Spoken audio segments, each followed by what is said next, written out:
नमस्कार दोस्तों, स्वागत है आपका अपने YouTube चैनल में। आज दोस्तों हम सिलेबस एनालिसिस करेंगे पूरा इलाहाबाद हाई कोर्ट जो ग्रुप सी और ग्रुप डी की वैकेंसी आई हैं और एक बेहतर रणनीति के बारे में बात करेंगे जिससे कि हम बेहतरीन स्कोर ला पाएं और इनमें से एक पोस्ट हमारे नाम हो सके। तो बहुत अच्छे से बात करेंगे दोस्तों पूरे सिलेबस के ऊपर कि किस तरह से हमें तैयारी करनी है और कैसे हम बेहतरीन स्कोर अपना इनमें ला सकते हैं।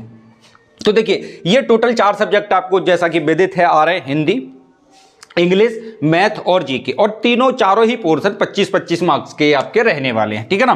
25 नंबर की आपकी हिंदी आएगी, 25 नंबर की आपकी इंग्लिश, 25 नंबर का आपका मैथ आ जाएगा और 25 नंबर की आपकी जीके आ जाएगी। बिल्कुल क्लियर हो जाती है यहाँ पर बात। और नेगेटिव मार्किंग दोस्तों यहाँ पर बिल्कुल भी नहीं, आपको पूरे के 100 क्वेश्चन सॉल्व करने, कोई नेगेटिव मार्किंग गलत क्वेश्चन पे आपको नहीं देखने को मिलेगी।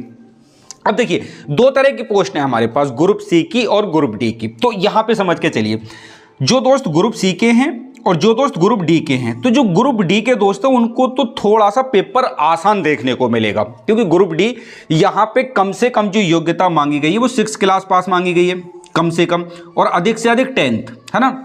तो पेपर जो बनाया जाएगा वो 6 को और 10th को ध्यान में रख के बनाया जाएगा। मतलब बहुत हाई लेवल का पेपर नहीं होगा, जैसा कि आपको विदित है ग्रुप डी में प्रोसेस सर्वर, अर्दली, चपरासी, कुली, भिस्ती ऐसी पोस्टें हैं, तो इसके हिसाब से पेपर आसान बनेगा। आप चाहें तो प्रीवियस ईयर के पेपर उठा के देख ले, पेपर बहुत आसान आने वाला है ग्रुप डी वालों के लिए।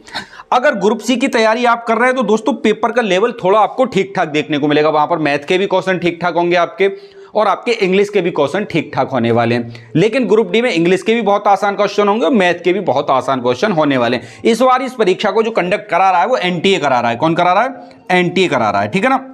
नेशनल टेस्टिंग एजेंसी इसको कहा जाता है। अच्छी एजेंसी है दोस्तों, पेपर ठीक ठाक सेट करती है और चांस कम रहेंगे कि पेपर इस बार लीक वीक की संभावना ना हो, तो मेरिट ठीक ठाक चली जाएगी। मतलब ठीक मेरिट पे सिलेक्शन हमारा हो जाना चाहिए। अगर पिछली बार सुनने में आया था कि काफ़ी ज़्यादा धांधली हो गई थी, 90+ को टच कर गई थी ग्रुप डी की कट ऑफ आपकी, तो यहाँ पे आप ध्यान रखेंगे कि अगर आप ग्रुप डी के लिए काम कर रहे हैं, यानी कि ग्रुप डी के लिए पेपर की तैयारी कर रहे हैं, तो 90+ का टारगेट दोस्तों आपको लेके चलना होगा। 90+ से नीचे सिलेक्शन आपका नहीं होगा, ये मान के चलिएगा। ठीक है। प्रीवियस ईयर की कट ऑफ में मैंने आपको बताया था कि ग्रुप डी की जो कट ऑफ 200 में से गई थी, देखिए समझिए इसको, 191 तो गई थी ओबीसी की और 193 गई थी जनरल की। ठीक है ना। और 178 गई थी यहाँ पर एसटी की, 178 गई थी एसटी की, और लगभग 189 के आसपास गई थी एससी की कट ऑफ। तो ठीक है, पिछली बार ग्रुप डी की कट ऑफ कुछ इस तरह से रही थी। तो आप समझ के देखिए कि 191 और 193 कितने, अभी 200 में से क्यों? क्योंकि 100 नंबर का इसका प्री का एग्जाम होता है और 100 नंबर का इसका मेंस का एग्जाम होने वाला है आपका। ठीक है। और दोनों ही पेपर जो होंगे वो आपके ऑब्जेक्टिव टाइप से होने वाले हैं। इतनी बात आपको ध्यान में रखनी है। तो कंबाइंड मेरिट बनेगी ना आपकी, दोनों को लगा करके जो मेरिट बनेगी वो 200 में से बनेगी। अच्छा, पहला जो पेपर होगा, जो दूसरे पेपर के लिए बच्चे जाएंगे, उसमें से 5 गुना बच्चे बुलाए जाएंगे। जैसे कि यहाँ पे 1699 वैकेंसी है आपकी, 1699 ग्रुप डी के बारे में बात कर रहा हूं अभी। 1699 का 5 गुना आप करेंगे, 8,500 बच्चा लगभग यहाँ पर मेंस एग्जाम के लिए बैठेगा। मतलब मुख्य परीक्षा जो होगी इसकी, वो 8,500 बच्चे को बैठाया जाएगा और 100 नंबर का पेपर फिर उससे भी लिया जाएगा। तो जो आपकी फाइनल मेरिट बनेगी वो 200 में से बनेगी, 100 नंबर प्री वाले और 100 नंबर मेंस वाले। ठीक है। तो ये वाली बात आपको समझनी होगी यहाँ पर। तो कट ऑफ को ध्यान रखना दोस्तों, ये प्रीवियस ईयर की कट ऑफ है, इतनी कट ऑफ कैटेगरी वाइज गई हुई है यहाँ पर। ठीक है। महिलाओं की लगभग 190 के आसपास है महिलाओं की भी। तो ये कट ऑफ हमारी कुछ ग्रुप डी की हो जाती है। चलो, एक तो ये हो जाता है। तो अब जो दोस्त ग्रुप डी की तैयारी कर रहे हैं, क्योंकि ग्रुप डी में सबसे ज्यादा फॉर्म पड़े हुए हैं, लगभग 3 लाख के आसपास यहाँ पर फॉर्म पड़े हुए हैं, और बाकी जो स्टेनोग्राफर ग्रुप सी उनमें थोड़े कम है, मतलब ग्रुप डी से कम फॉर्म पड़े हुए हैं। तो देखिए, हिंदी की अगर आप तैयारी कर रहे हैं तो दोस्तों आप एक ल्यूसेंट की बुक ले लीजिए। मैं बुक भी आपको बताता चलूंगा साथ साथ कौन सी बुक आपको कौन से सब्जेक्ट के लिए अच्छे से काम कर सकती है। तो सबके पास ये वाली बुक होती है ना, हिंदी की कोई भी बुक हो सकती है आपके पास।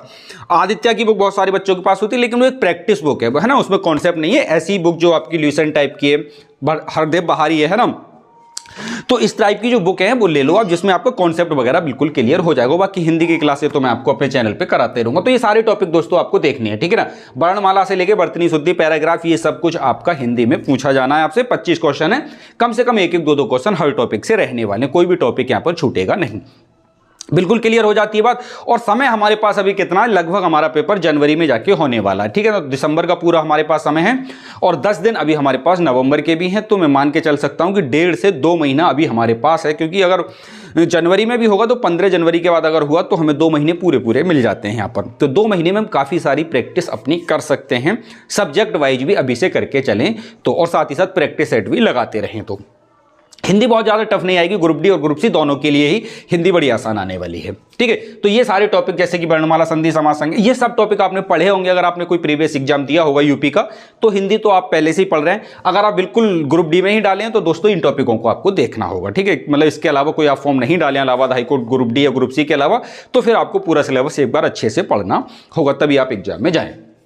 अच्छा, इंग्लिश की बात आती है क्योंकि यूपी बोर्ड के जो बच्चे हैं उनको थोड़ा सा दिक्कत यहाँ पर इंग्लिश को लेकर के हो रही है, लेकिन आ रही है तो आ रही है ना। इंग्लिश की जगह अगर रीजनिंग आ जाती तो मजा आ जाता कम से कम, ठीक है। बहुत सारे बच्चों को यहाँ पे डर लगता है कि सर इंग्लिश तो हमने 12th के बाद ही छोड़ दी थी, अब इंग्लिश से उतना वास्ता नहीं है तो इंग्लिश सामने क्यों आ रही है, ठीक है ना। क्योंकि एसएससी वालों को तो कोई दिक्कत नहीं यहाँ पर, और ये पेपर एक तरीके से देखा जाए तो एसएससी वालों के हिसाब से ही डिजाइन किया हुआ है। मैथ, इंग्लिश, बस हिंदी थोड़ा सा उनको आउट चली जाएगी, तो हिंदी में हम लोगों को बेनिफिट मिल जाएगा यूपी बोर्ड वालों को।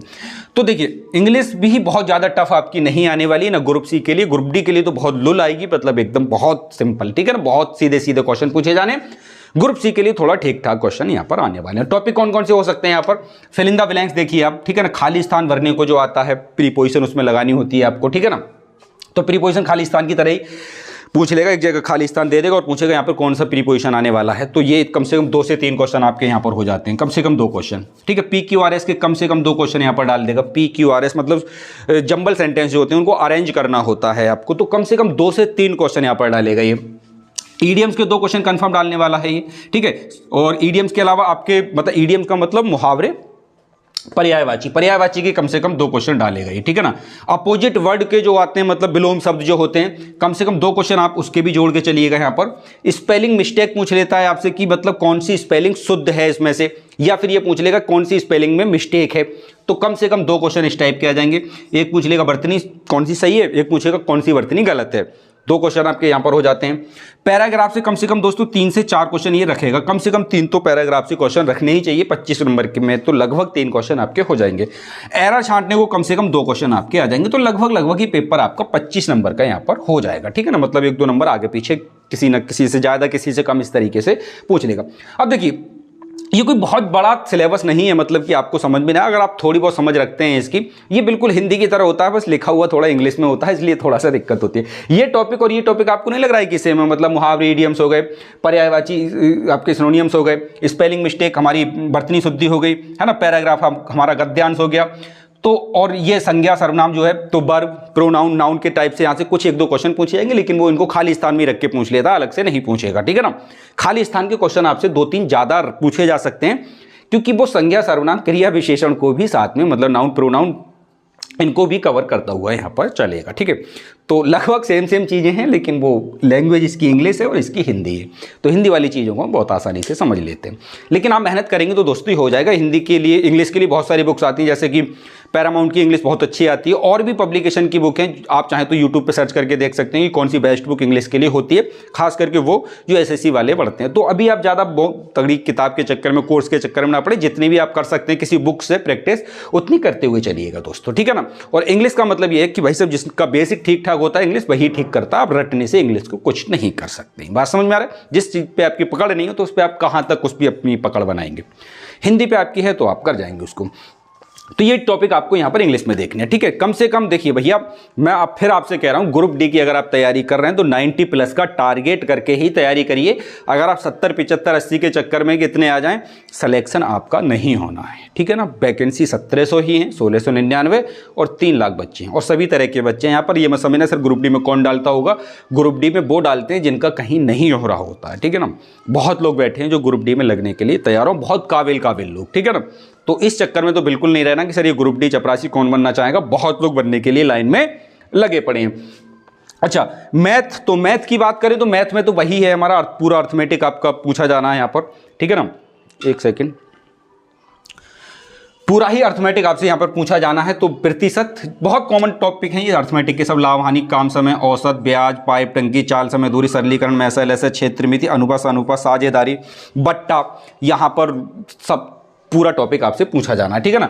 तो एक एक दो दो क्वेश्चन यहाँ पर आपसे पूछ लेगा, एक एक क्वेश्चन सभी से पूछेगा मेरे ख्याल से। तो कोई टॉपिक ऐसे होंगे जिनसे दो दो क्वेश्चन भी पूछे जा सकते हैं। तो अगर आप क्या करें, अभी आपके पास मोटे मोटे 2 महीने हैं, अगर आप डेली एक चैप्टर की प्रैक्टिस करें, डेली एक चैप्टर की प्रैक्टिस स्वयं से ही करें, किसी यूट्यूब वगैरह के चक्कर में ना पड़े, तब भी दोस्तों आप मैथ के सिलेबस को कवर कर लेंगे। बहुत ज़्यादा टफ सिलेबस यहाँ पर नहीं है। एक जो टॉपिक आप देख रहे हैं क्षेत्रमिति का, जो मेंसुरेशन वाला टॉपिक है हमारा, यहाँ पे आप थोड़ा सा क्षेत्रफल वगैरह देख लेना कि मतलब क्षेत्रफल वगैरह कैसे निकाले जाते हैं, रेक्टेंगल का, क्यूब का, क्यूबॉइड का, ठीक है ना, सिलेंडर का, इस तरह की जो क्षेत्रफल, वक्र प्रश्न वगैरह निकाले जाते हैं, तो इनको थोड़ा देख लेना क्योंकि ये टॉपिक थोड़ा सा पूछा जाता है, 1-2 क्वेश्चन यहाँ पर आने वाले हैं, ठीक है ना। त्रिभुज वगैरह का जो एरिया वगैरह निकालना होता है, तो ये टॉपिक थोड़ा सा आप अलग से पढ़िएगा क्योंकि ये अर्थमेटिक के बाहर का टॉपिक है। और बाकी तो सारे आपकी अर्थमेटिक के टॉपिक है। इसके लिए आपके पास, सभी दोस्तों के पास हमारी ये वाली बुक तो होती है ना, एकदम मास्टर बुक है ये। जब आपने पढ़ाई स्टार्ट की होगी और मैथ की प्रैक्टिस करना स्टार्ट की होगी तो आप इस बुक से ही आपका वास्ता जरूर पढ़ा होगा। यशचंद्रा की ये बुक होती है, ठीक है ना, वस्तुनिष्ठ अंकगणित अर्थमेटिक, और इसमें लगभग ये सारे टॉपिक आपको देखने को मिल जाएंगे। तो एक एक टॉपिक की भी प्रैक्टिस अगर आप एक दिन में करेंगे, 2 से 3 घंटे में, या फिर 2 दिन में कर लें, कोई दिक्कत वाली बात नहीं।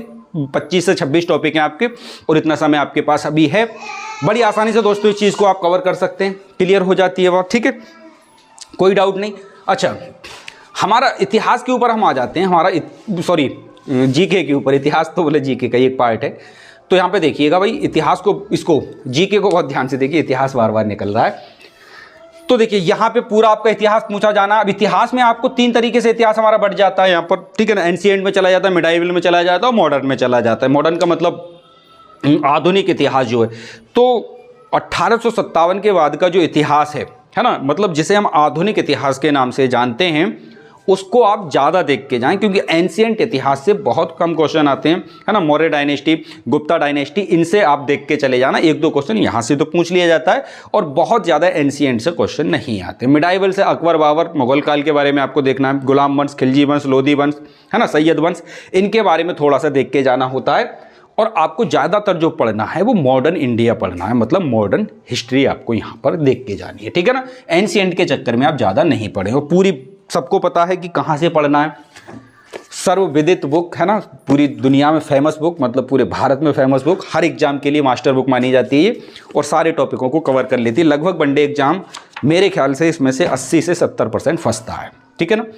अब कुछ एग्जामों में ऐसा हो रहा है कि ल्यूसेंट 1-2 जगह फेल हो गई है क्योंकि पेपर बहुत आउट ऑफ सिलेबस ये लोग बनाने लगे। कई एग्जामों में ऐसा होता है, लेकिन एक बेसिक समझ आपकी जीके पे ये बुक बना देती है कि जीके में वास्तव में है क्या और कौन कौन से टॉपिक हमको यहाँ पर पढ़ने। तो ये टेबल पे आपकी होनी चाहिए, ये बुक और आपकी हिंदी की बुक, ये सब आपके टेबल पे पढ़ी होनी चाहिए। पढ़ी का मतलब पढ़ने के लिए पढ़ी होनी चाहिए, ठीक है ना।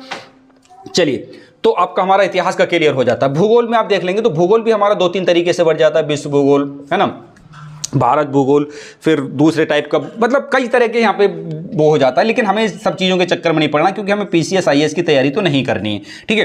तो हमें भारत भूगोल पे बहुत फोकस करना है, भारत भूगोल पे बहुत फोकस करना है। जैसे कि टॉपिक नदियाँ, पर्वत, पठार, कृषि, है ना, इनसे संबंधित जो क्वेश्चन बनते हैं वो आपको बहुत अच्छे से देखने। कौन सी नदी, नदियों से संबंधित ठीक ठाक टॉपिक आता है।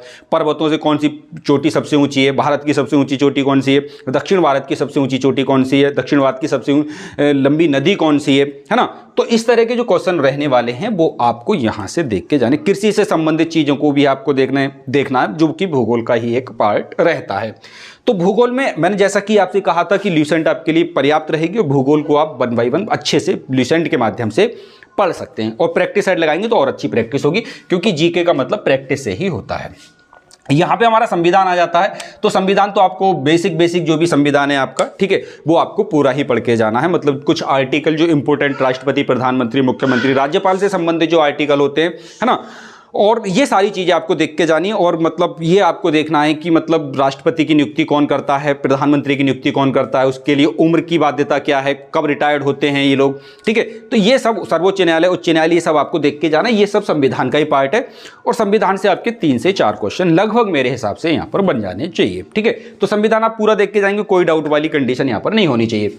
विज्ञान से संबंधित बायोलॉजी से एक आध क्वेश्चन आपका रखा जा सकता है, एक आध फिजिक्स या केमिस्ट्री से भी रखा जा सकता है। तो जो आपने पढ़ा है उसको अलग से पढ़ने की कोशिश मत करिए, ल्यूसेंट आपका कवर कर लेगी। साइंस जितने भी क्वेश्चन यहाँ पर बनेंगे और सीधा क्वेश्चन आएगा, विज्ञान का कोई बहुत बड़ा क्वेश्चन नहीं आएगा। अर्थव्यवस्था का क्वेश्चन अब बहुत दिनों से ये देखा जा रहा है परीक्षाओं में कि मतलब अर्थव्यवस्था से संबंधित क्वेश्चन जो पूछा जाता है वो करंट से रिलेटेड ही पूछा जा रहा है आजकल, है ना। करंट से रिलेटेड क्वेश्चन जो अर्थव्यवस्था का है वही क्वेश्चन हमारा यहाँ पर पूछा जा रहा है, ठीक है ना। तो मतलब बहुत ज़्यादा डिटेल में आपको जाने की जरूरत नहीं। करंट अफेयर जब पढ़ेंगे तो वहाँ पे अर्थव्यवस्था नाम की एक चीज़ होती है, तो उसको भी थोड़ा सा आप देख के चलिएगा, यहाँ से करंट क्वेश्चन पूछ लिया जाता है, ठीक है। तो जब करंट अफेयर पढ़ेंगे आप इसकी, तो यहाँ से आपका ये क्वेश्चन अर्थव्यवस्था वाला भी निकल जाएगा, ठीक है ना। ये करंट का ही पूछेगा, जीडीपी कितनी चल रही है इस टाइम, ये सब repo rate, reverse repo rate, इस तरह के जो क्वेश्चन बनेंगे यहाँ पर वो पूछे जाएंगे आपसे अर्थव्यवस्था में, ठीक है। और करंट अफेयर तो आपको पूरा ही देखना है, लगभग लास्ट 6 मंथ का, है ना। लास्ट 6 मंथ का करंट अफेयर आप जरूर देख के जाइएगा भाई साहब। मान के चलो आपका जनवरी में पेपर है तो जून से लेकर के दिसंबर तक का करंट अफेयर आपको देखना है। जून से दिसंबर तक का लगभग 6 महीने का करंट अफेयर आपको पूरा देख के जाना है। यहाँ पे सब कुछ आपको देखना है, नियुक्तियाँ, खेल, पुरस्कार, ये सब कुछ आपको देखना है। कम से कम 3 से 4 क्वेश्चन आपके करंट अफेयर में आने वाले हैं। जो ग्रुप सी की तैयारी कर रहे हैं, ग्रुप डी की तैयारी कर रहे हैं, एक अहम रोल अपना करंट अफेयर रखती है। 2 से 3 क्वेश्चन आपके यूपी जीके से भी पूछे जाएंगे, 2 से 3 क्वेश्चन यूपी जीके से भी आपके पूछे जाएंगे। 30 से 40 रुपये की एक किताब आती है, उत्तर प्रदेश जीके, ठीक है। इसको परीक्षावाणी के नाम से जाना जाता है। इसका ओरिजिनल प्राइस मैं आपको बता दूं, 55 रुपये की ये बुक आएगी आपको, तो इस बुक को लेके रखें, ठीक है। बहुत पतली बुक है, बहुत ज़्यादा पेज नहीं है, 150 पेज की ये बुक है। इसमें जो लास्ट में प्रैक्टिस सेट दिए हुए हैं पेपर के बाद, मतलब जो टॉपिक है, टॉपिक में ही प्रैक्टिस क्वेश्चन दिए हुए हैं, उनको आप पढ़ लेना, आपका काम बड़ी आसानी से ये बुक कर देगी, ठीक है। तो ये बुक भी आपके टेबल पे होनी चाहिए। बात क्लियर हो जाती है, यहाँ पर कोई डाउट की स्थिति नहीं रखनी है आपको। इसके अलावा आपको ल्यूसेंट की किताब भी आपकी मेज पे होनी चाहिए, क्योंकि यहाँ से ठीक ठाक तरह के क्वेश्चन पूछे जाते हैं। इसके अलावा आपके पास वस्तुनिष्ठ अंकगणित, जो कि चंद्रा पब्लिकेशन की चंद की बुक है, बहुत अच्छी बुक है। अगर आपके पास नहीं तो मार्केट से इसको एकदम से परचेज कर लें। ये बात क्लियर हो जाती है तो आप लोगों को एक आइडिया मिल गया होगा कि किन किन टॉपिकों पे हमें मेहनत ज़्यादा करनी है। अब देखिए, इंग्लिश में कुछ दोस्तों के टॉपिक ठीक होंगे, कुछ पे उन्हें मेहनत करने की ज़रूरत होगी। सेम मैथ में भी ऐसा ही होगा कि कुछ टॉपिक तो ठीक है, कुछ टॉपिकों पर मेहनत करने की ज़रूरत है। और कुछ दोस्त बिल्कुल फ्रेशर होंगे कि भैया हमने तो डाला ही पहली बार है इलाहाबाद हाई कोर्ट के लिए फॉर्म, तो हमें तो पूरा बेसिक अच्छे से पढ़ना पड़ेगा। तो आप ऑनलाइन वीडियो के माध्यम से यूट्यूब पे जाकर के इन टॉपिकों को सर्च करें और इनकी एक अच्छी पकड़ आप बना सकते हैं। समय आपके पास ठीक ठाक है। मैं आपको फिर एक बार रिकॉल करा दूं, ये तीसरी बार रिकॉल करा रहा हूं, अगर ग्रुप डी के लिए तैयारी कर रहे हैं तो 90+ मान के ही तैयारी करिए। अगर इससे नीचे आपका स्कोर रहता है तो सिलेक्शन नहीं होगा, ठीक है। अगर आप कर रहे हैं ग्रुप सी या स्टेनोग्राफर या ड्राइवर के लिए तो मान के चलिए आप 80+ को आधार मान करके तैयारी करिए। इससे नीचे आपका सिलेक्शन नहीं होने वाला है। बहुत ज़्यादा वैकेंसी नहीं है, फॉर्म बहुत ज़्यादा है, ठीक है। बेरोजगारी चरम पे है, हर आदमी को नौकरी चाहिए। तो अगर आपको भी नौकरी चाहिए तो मेहनत तो उसके हिसाब से आपको करनी ही होगी। और पिछली साल का मैंने आपको कट ऑफ का एवरेज बता ही दिया है कि किस लेवल का कट ऑफ जा रहा है यहाँ पर, ठीक है ना। तो 136 150 में से कट ऑफ जा रहा है। आप समझ के चलिएगा, ग्रुप सी का 50 नंबर की टाइपिंग, 100 नंबर का पेपर और कट ऑफ जा रही है 136। तो मतलब समझ रहे हैं ना आप, कट ऑफ सिर्फ 14 नंबर नीचे रह रही है, फुल में से फुल कट ऑफ जा रही है। तो मेहनत इसके लिए दोस्तों आपके लिए लगेगी। तो आशा करते हैं दोस्तों ये जानकारी आपको अच्छी लगी होगी। अगर वीडियो अच्छा लगा है तो दोस्तों में शेयर कीजिए। मिलेंगे आप लोगों से एक अगली अपडेट के साथ। हिंदी की क्लास में इसी चैनल के माध्यम से आप लोगों को देने की कोशिश करूंगा, 1 by 1 एक एक टॉपिक करके बहुत अच्छे से हम समझने की कोशिश करेंगे। तो मिलेंगे दोस्तों आप लोगों से अगली वीडियो में। तब तक के लिए जय हिंद, जय भारत।